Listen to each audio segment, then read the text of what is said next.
BA, BCom, BSc, MA, MCom करें विश्व की सबसे बड़ी यूनिवर्सिटी इग्नू से। सॉल्व असाइनमेंट्स और गाइड बुक्स प्राप्त करें। संपर्क करें Mahakal computers, DAV PG college के पास, पंच मंदिरा मोड़ से दाहिने, सिवान।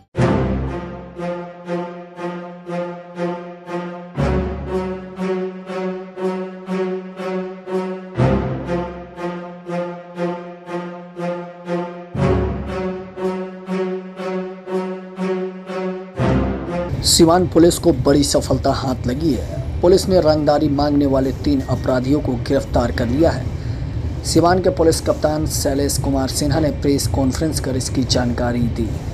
आपको बता दें, गिरफ्तार अपराधियों में सराय ओपी थाना इलाके के उखई पूर्व पट्टी का रहने वाला सुदर्शन चौहान, मुफस्सिल थाना इलाके के हसनपुरवा गाँव का रहने वाला उमा शंकर राम और प्रेम हता गाँव का रहने वाला सन्यासी यादव है। पुलिस ने इन सभी अपराधियों के पास से एक देसी कट्टा, 3 जिंदा गोली, 1 मोबाइल फ़ोन बरामद किया है। सिवान एसपी ने बताया कि गिरफ्तार अपराधी सुदर्शन चौहान विदेश में रहता था। वहां पर उसे एक मोबाइल ऐप के बारे में जानकारी मिली, जिसको डाउनलोड कर कॉल करने पर दूसरे राज्यों और दूसरे व्यक्ति का नाम शो करता था। एसपी ने बताया कि विदेश से आने के बाद सुदर्शन चौहान अपने 2 सहयोगियों उमा शंकर राम और सन्यासी यादव के साथ मिलकर रंगदारी मांगने का गिरोह बनाया। इस ऐप के जरिए कारोबारियों को कॉल कर रंगदारी की मांग करते थे। जब पुलिस टीम इन नंबरों की जांच करती तो ये नंबर दूसरे राज्यों के दिखाते थे, लेकिन टेक्निकल टीम की मदद से इन अपराधियों को गिरफ्तार किया गया। आपको बता दें, 5 नवंबर को इन अपराधियों ने बड़हरिया थाना इलाके के ईंट कारोबारी बबलू सिंह से 10 लाख रुपए का डिमांड किया था। वहीं इन्हीं अपराधियों ने 5 अक्टूबर को सराय ओपी थाना इलाके के ईंट कारोबारी ब्रजेश कुमार से भी 10 लाख की रंगदारी की मांग की थी। इस पूरे मामले पर सिवान के एसपी शैलेश कुमार सिन्हा ने क्या कुछ आगे जानकारियां दी, सुनिए। अभी आप लोग को जैसा कि पहले से भी पता होगा और पहले भी हम आपसे बात किए थे कि ज़िले में 2 थाना में विशेष रूप से, एक हमारा बड़हरिया और एक उधर दरौदा, इस क्षेत्र में कुछ रंगदारी मांगने की घटना घट रही थी, जिस क्रम में 2-3-4-5 FIR भी दर्ज हुआ था। तो अभी कल रात को एक गुप्त सूचना के आधार पर 3 लोगों को पकड़ा गया है बड़हरिया थाना क्षेत्र से। उनके पास से हथियार, गोली और मोबाइल पकड़ाया। उनका जब जांच किया गया और जब उनसे पूछताछ किया गया तो इन लोगों और इनसे जो मोबाइल बरामद हुआ उसका जो पड़ताल किया गया तो इसे पता लगा कि अभी कुछ दिन पहले एक चिमनी भट्ठा व्यवसायी हैं बड़हरिया के, बबलू सिंह, उनसे 10 लाख की रंगदारी मांगी गई थी। और एक और चिमनी भट्टा व्यवसायी हैं जो सराय थाना क्षेत्र के रहने वाले हैं, उखई के, ब्रजेश कुमार, उनसे भी 10 लाख की रंगदारी मांगी गई थी।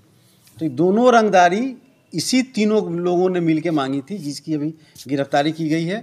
और इनके मोबाइल में जो एक ऐप डाउनलोड किया हुआ है इन लोगों ने, उस ऐप का यह अपना क्वालिटी है कि जब आप उस ऐप से किसी को फ़ोन करते हैं तो यह इस ऐप में नंबर कहीं और का दिखता है, जिससे एक तकनीकी अनुसंधान करने में परेशानी होती है।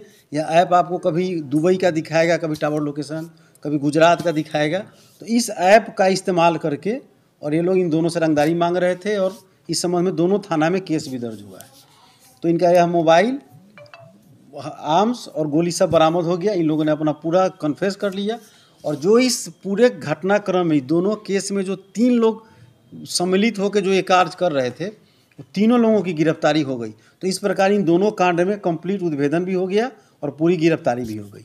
जो गिरफ्तार हुए हैं उनमें एक सुदर्शन चौहान उखई के रहने वाले हैं, उमा शंकर राम जो हसनपुरवा के रहने वाले हैं मुफस्सिल थाना, और एक है सन्यासी यादव प्रेम हाता के रहने वाले हैं।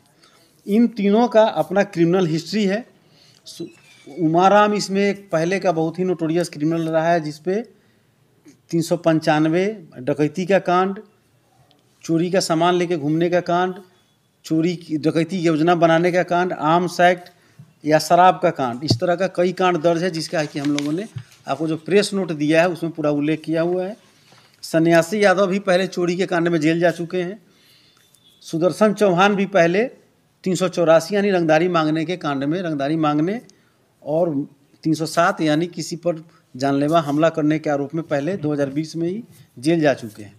तो इन तीनों का अपना क्रिमिनल हिस्ट्री है और तीनों की गिरफ्तारी से इन दोनों कांड का उद्भेदन ही नहीं हो गया, बल्कि एक तरह से इसका पटाक्षेप भी हो गया रंगदारी मांगने का जो एक गिरोह सक्रिय हुआ था उसका पूर्णतः पटाक्षेप हो गया। सर कॉलेज जो बढ़िया में रंगदारी मांगने में 2-3 लोग गिरफ्तार हुए थे, क्या उन दोनों की मिली भगत है? नहीं, इसमें हम लोगों ने इनसे पूछताछ किया, ये तीनों मिलके एक अपना गिरोह बना लिया था और अपने ढंग से यह रंगदारी मांग रहे थे।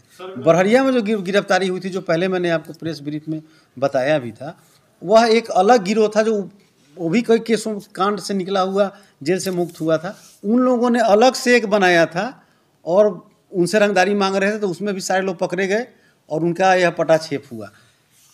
अभी सर ये जो ऐप के माध्यम से कॉल कर रहे थे, वो क्या नंबर, मोबाइल नंबर जाता था या नहीं, मैंने आपको बताया है कि उसमें नेट नंबर भी जाता था। एक ऐप है, उस ऐप को डाउनलोड किया हुआ है।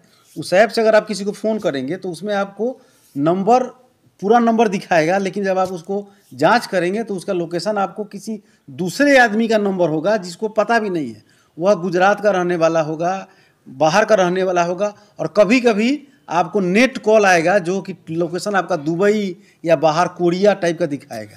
तो सरगना तो इसका जो सबसे सातिर इसमें अपराधकर्मी है वह है उमाशंकर राम, और ये दोनों जो हैं उसको सहयोग कर रहे थे और नंबर लाके जो चिमनी भट्ठा वाले लोग हैं उनका नंबर इसको उपलब्ध करा रहे थे। और इसमें जो मोबाइल है, जो ऐप डाउनलोड किया हुआ है, वह ऐप सुदर्शन चौहान का है। मोबाइल सुदर्शन चौहान का है जिसमें वह ऐप था, और उसी ऐप के माध्यम से लोग अपना मांग रहा था बहुत सातिराना ढंग से। को ऐप से आप पकड़ नहीं सकते थे अमूमन जनरली टेक्निकल अनुसंधान करके, तो इनको पूरा पता था, इसलिए इसका इस्तेमाल करके यह घटना कर रहे थे। तो इस प्रकार यह पूरा गैंग, गिरोह में और लोग शामिल हैं? नहीं, इन तीनों का ही गिरोह था। इन दो केस का जो मैंने आपका जिक्र मैंने किया है, जो चिमनी भट्ठा वाले दोनों से जो मांगा था, इसमें इन तीनों का ही गिरोह है और इनको किसी से कोई मतलब नहीं है। ये अपना एक बना लिया था और इनका था कि अपना ऐप से, इस ऐप का प्रयोग करके पैसा ऐंठने का अपना एक। जो दो गैंग सक्रिय था, हाँ, दोनों का समाप्ति, मैंने एक तरह से अरेस्ट हो जाने से दोनों गैंग को पूरी तरह से ख़त्म किया गया, अब नहीं है। लेकिन अभी भी बरहरिया में, हम आपके पीसी में ही बोल रहे हैं, अभी भी बरहरिया में कुछ हमारे टास्क बाकी हैं। जो इस गिरोह में कुछ लोग थे उनका टास्क अभी बाकी है, पुलिस उनके पीछे लगी है और अपना हम लोग जल्दी है उसका भी अपना जो होना है कानूनन तरीके से जो कार्रवाई होनी है वह जल्दी ही हो जाएगा। तो इस प्रकार से यह पूरा मामला खत्म हो जाएगा। कौन से टीम बनाई गई थी, इन लोगों को गठित किया गया था गिरफ्तार करने? नहीं, इसमें इन दोनों कांड का जो उद्भेदन हुआ है उसमें मेरा बरहरिया थाना प्रभारी, मुफस्सिल थाना प्रभारी और सराय थाना प्रभारी और टाउन थाना प्रभारी, टाउन थाना के इंस्पेक्टर भी, ये चारों लोगों ने ही इन दोनों केस के पीछे इन लोगों को लगाया गया था और इस दोनों केस को इन लोगों ने सॉल्व किया है। बहुत ही अच्छा काम किया है। पूरा कंप्लीट गिरोह ही पकड़ा गया, जो 3 लोगों का था अपना गिरोह, पूरा गिरोह ही पकड़ा गया। दो ईंट व्यवसायी के आपको बताया ना, दो के अलावा नहीं। अभी लोगों ने शुरू ही किया था, और ऐप का इस्तेमाल करके, और उसी में इन लोगों की गिरफ्तारी हो गई, तो यह मामला ही खत्म हो गया। अगर आप ये वीडियो हमारे फेसबुक पेज पे देखते हैं तो हमारे पेज को जरूर लाइक कीजिएगा। साथ ही अगर आप ये वीडियो हमारे यूट्यूब चैनल पे देख रहे हैं तो हमारे चैनल को जरूर सब्सक्राइब कीजिएगा। तो ऐसी तरीन ताजा खबरों को देखने के लिए आप जुड़े रहें लाइव 10 न्यूज के साथ।